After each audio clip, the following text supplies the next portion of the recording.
So until a week ago, this was a lovely, buzzing hive of activity with chickens buzzing about doing their normal thing. Then we had a little visit from a fox. He dug underneath some wire that was buried, got in, and we have no chickens.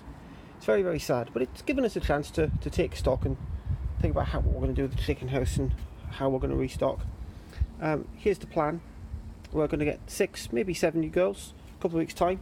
And I've used this as an opportunity to rebuild and reconfigure and get the hen house right. So, the outer house, the big house where they mostly live, has all been repainted. I'm most of the way through cleaning it out. I'll get the steam cleaner out and get it to all the cracks with steam to kill every last thing. It's been a long time since the whole thing was steam cleaned, and it's probably due it. We haven't seen sign of red mite or any other parasites in there, but it's worth doing anyway. We've gone underneath this outer run.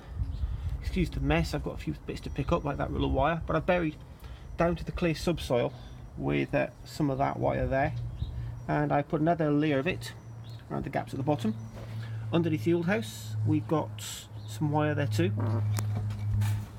and then inside buried wire again down to the clay subsoil, paving slabs outside where folks might dig. We've lined there with more paving slabs and more wire too, and around the other side it's all bricked and tiled. There's no way in there. So yeah, we're ready for new girls. I've also replaced most of the top surface here with fresh soil. I should probably do a video about why I do that and how I use the soil that I take in and out. But yeah, that's ready. There are still the 2 houses, this one and that one. The reason being that we can close the door in between. If for any reason we have to separate the girls, we can do it. We can also, when we're introducing new girls to a flock, we can very easily keep them separate for a few weeks while they get used to each other. Yeah, well, it's horrible when you lose chickens to a fox.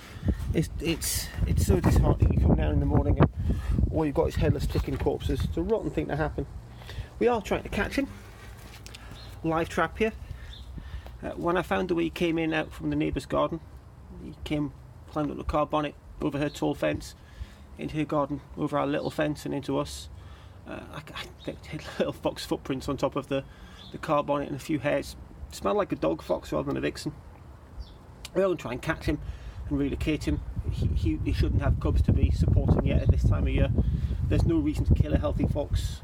We've seen a big dog fox around here, and it'll be him. If we can get him, we'll take him a long distance away, give him a chance somewhere else. It's not his fault being a fox, that's just how it is. Obviously there are some upsides. I mean, being able to repaint and repair everything, get everything just right is great. We were going to have to probably replace 1 or 2 of the girls this year anyway. It's easier with total flock replacement. There were 2 going to be replaced this year, possibly 3. We've lost therefore 3 good chickens, which is very, very sad. Very sad indeed. It's now our job to make sure it doesn't happen again. I think this is pretty secure. I think it's as strong as I could make it. The only thing left is to clean the mucky chicken window, steam clean the inside, put the lino back down at the bottom, line it. The new girl's going. I'll update again with that. Thank you very much.